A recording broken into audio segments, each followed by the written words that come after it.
Hello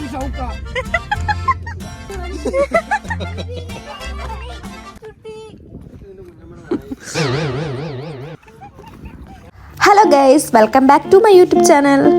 ഇതിന് മുമ്പിട്ട വീഡിയോൻ്റെ തുടർച്ചയാണ് കേട്ടോ ഈ ഒരു വീഡിയോ വരുന്നത്.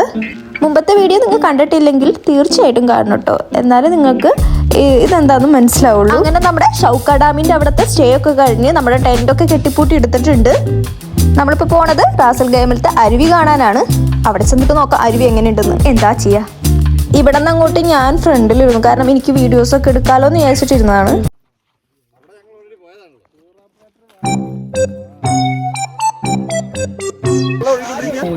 ചമ്മിപ്പോയി ഗൈസ്, അവിടെ വെള്ളം ഉണ്ടായിരുന്നില്ല, ഒരു കുന്തവും ഉണ്ടായിരുന്നില്ല. അവിടുത്തെ ജീവികൾക്ക് പോലും കുടിക്കാൻ പോലും ഇത്തിരി വെള്ളം ഉണ്ടായിരുന്നു. അതൊന്നും നമുക്ക് തികയൂല. അത് കാരണം നമ്മൾ അവിടെ നിന്ന് ഇറങ്ങി. പിന്നെ നമ്മുടെ പിന്നിലും മുന്നിലായിട്ട് ബാക്കിയുള്ളവരൊക്കെ ഉണ്ട് കേട്ടോ. അങ്ങനെ ദിക്കറിയാതെ സഞ്ചരിക്കുകയാണ് എല്ലാവരും കൂടിയിട്ട്. എന്താവെന്ന് കണ്ടറിയാം. പക്ഷേ ഇത് ഒരു അടിപൊളി എക്സ്പീരിയൻസ് ആട്ടോ. കാരണം നിങ്ങൾ ദുബായിലുള്ളവരാണെങ്കിൽ നിങ്ങൾ തീർച്ചയായിട്ടും ഒരു ദിവസം ഇതുപോലെ വന്നിട്ട് ഇവിടെ ഒന്ന് സ്റ്റേ ചെയ്യാൻ പറ്റില്ലെങ്കിലും ജസ്റ്റ് റാസൽ ഗൈമ കണ്ടിട്ടില്ലെങ്കിൽ തീർച്ചയായിട്ടും വന്ന് കാണാം.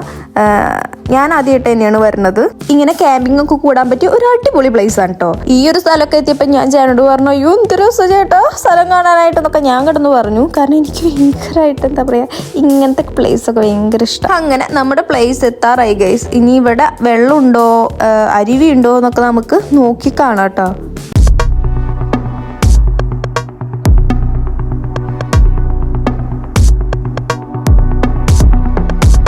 അങ്ങനെ നമ്മളിവിടെ ഇറങ്ങിയിട്ടുണ്ട്. കണ്ടോ, ദൂരെ വെള്ളമൊക്കെ കാണുന്നുണ്ട്.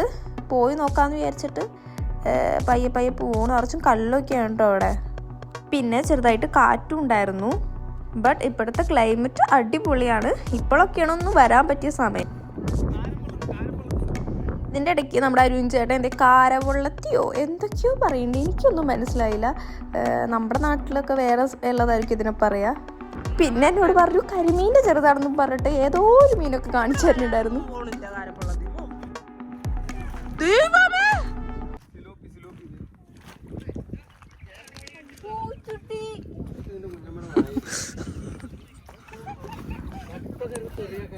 അങ്ങനെ നമ്മൾ അരുൺ ചേട്ടൻ്റെ വായെന്നൊക്കെ കേട്ടിട്ട് എന്താ പറയുക, മനസ്സൊക്കെ നിറഞ്ഞതേ. പിന്നെ ഇറങ്ങുകയാണ്. പിന്നെ എൻ്റെ ഷൂ ഒക്കെ നനയെന്ന് വിചാരിച്ചിട്ട് ഇപ്പം ഇറങ്ങട്ടെ, കുറച്ച് കഴിഞ്ഞിട്ട് ഇറങ്ങാം എന്നുള്ള രീതിയിൽ കുറച്ചും കൂടി വെള്ളമൊക്കെ കാണാമല്ലോ എന്ന് വിചാരിച്ചിട്ട് അങ്ങോട്ട് നടപ്പായിട്ടാണ്. അപ്പോഴേക്കും കുട്ടിപ്പട്ടാളങ്ങളൊക്കെ നേരത്തെ ഇറങ്ങിയായിരുന്നു. അവർക്ക് ഈ വെള്ളം കണ്ട ഭ്രാന്താണല്ലോ എന്നെപ്പോലെ തന്നെ. അപ്പോൾ പിന്നെ എല്ലാവരും ഇറങ്ങി. പിന്നെ ഞാൻ കേട്ടോ, ഞങ്ങൾ ആരും കുളിച്ചിട്ടില്ല ജപിച്ചിട്ടില്ല, കാരണം അവിടെ അതിനുള്ള സൗകര്യങ്ങളൊന്നും ഉണ്ടായിരുന്നില്ല. അങ്ങനെ ഞാൻ ആദ്യമായിട്ട് വെള്ളം കാണുന്ന പോലെ നടക്കുന്നുണ്ട്. തോർത്തും കൊണ്ടിട്ടുണ്ടെങ്കിൽ കുറച്ച് മീനെ പിടിക്കാന്നുള്ള രീതിയിൽ ഞാൻ നടക്കുകയാണ് കേട്ടോ. പണ്ട് നമ്മുടെ നാട്ടിലൊക്കെ മീനെ പിടിച്ചത് ഓർമ്മ വരുന്നു. കണ്ടോ, ഈ ഭാഗത്തൊന്നും ഒട്ടും വെള്ളമില്ല. നമുക്ക് കുഞ്ഞു പിള്ളേർക്കൊക്കെ ഇങ്ങനെ ഇറക്കി വിടാം. ഒരു എന്താ പറയുക, ഒന്നും പേടിക്കേണ്ട ആവശ്യമില്ല. വെള്ളമൊന്നുമില്ലല്ലോ, കുറേ മീനും ഒക്കെ ഉണ്ട്. രസമായിരുന്നു. പിന്നെ വെള്ളമുള്ളതെന്ന് പറഞ്ഞാൽ ഇപ്പോൾ ഞാൻ പോണില്ലേ, ആ ഭാഗത്തൊക്കെ വെള്ളമുണ്ട് കേട്ടോ.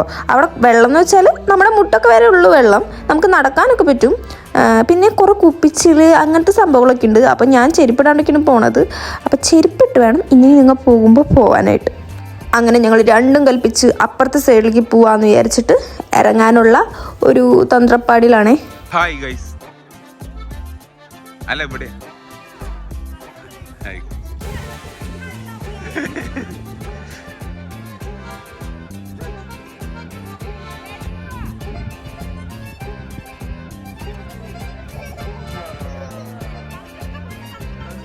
ഇപ്പോൾ ക്യാമറയുടെ പിന്നിൽ സ്വാതി ചേച്ചിയുടെ ഹസ്ബൻഡ് ലവ് ചേട്ടനാണ് കേട്ടോ. പുള്ളിക്കാരൻ ഇങ്ങനെ ചുമ്മാ ഇവരെല്ലാവരും കൂടി തന്നെ വെറുതെ കളിയാക്കുക. അങ്ങനെ അപ്പുറത്തേക്ക് നടന്നാലോ നടക്കാം എന്നുള്ള രീതിയിൽ ഞങ്ങൾ അവിടെ നിന്ന് കുറച്ച് നേരം കളിച്ചല്ല വെറുതെ നിന്നു. അത് കഴിഞ്ഞിട്ട് ഞങ്ങൾ എല്ലാവരും കൂടി ഇതേ പയ്യെ നടക്കാമെന്ന് വിചാരിച്ച് പോവാണ്. എൻ്റെ ഇപ്പോൾ ഉള്ളത് സ്വാതി, തസ്മി, ഗീഷ്മ, അവർ 3 പേരാണ് കേട്ടോ.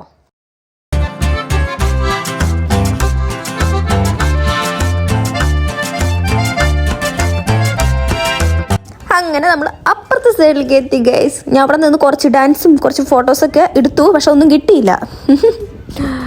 അപ്പോഴേക്കും നമ്മളിതേ അപ്പുറത്തെ സൈഡിലേക്ക് പോകാമെന്ന് വിചാരിച്ചിട്ട് പിന്നെയും അവിടെ നിന്ന് നടക്കുകയാണ് കേട്ടോ. പയ്യെ നടക്കണം, അല്ലെങ്കിൽ തെന്നി നമുക്ക് വെള്ളത്തേക്ക് വീഴാൻ പറ്റും.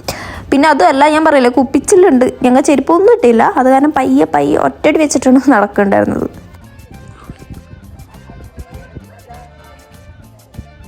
ഗൈസ് ഒരു 4 പെട്ടി വാങ്ങും ഗൈസ്. അങ്ങനെ നമ്മുടെ കളിയാക്കലൊക്കെ കഴിഞ്ഞിട്ട് നമ്മൾ ആദ്യം വന്ന ആ സ്ഥലത്ത് തന്നെ എത്തിയിട്ടുണ്ട്. അപ്പോഴേക്കും ഞാൻ ആ ചേട്ടനോട് ചോദിച്ചു, ചേട്ടാ വല്ലതും കിട്ടിയോ എന്ന് ചോദിച്ചിട്ടുണ്ട്. പുള്ളിക്കാരനാണല്ലോ ഈ വീഡിയോ ഒക്കെ എടുത്ത് തരുന്നത്. ഓക്കെ, ഭാഗ്യത്തിനെല്ലാം കിട്ടിയിട്ടുണ്ടായിരുന്നു. അങ്ങനെ നമ്മൾ കുറച്ച് നേരം അവിടെ പിള്ളേരും എല്ലാവരും കൂടി ഇരുന്നു. പിന്നെ കുറേ നേരം കളിച്ചു.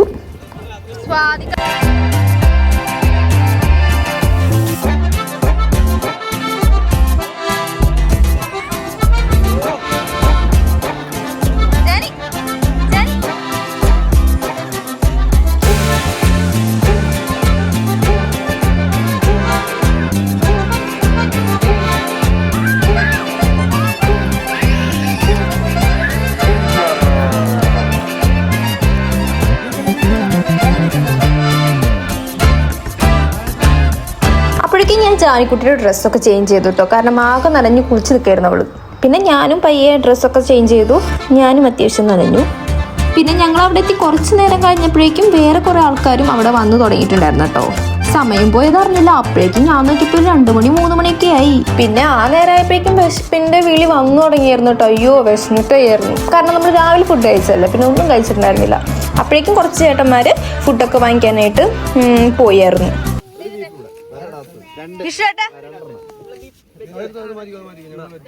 ഫുഡൊക്കെ കിട്ടി. ഫുഡ് കിട്ടിയപ്പോഴേക്കും എന്താ പറയുക, മേറ്റൊക്കെ വിരിച്ചു. അപ്പം തന്നെ കഴിക്കൽ തുടങ്ങി.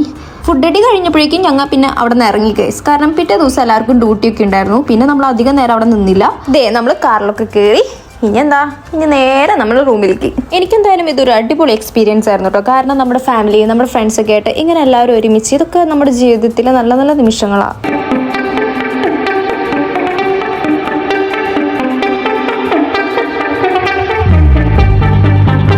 ഇതാണ് നമ്മുടെ ഷാർജ. അങ്ങനെ നമ്മൾ നമ്മുടെ ഷാർജയിൽ എത്തിയിട്ടുണ്ട്.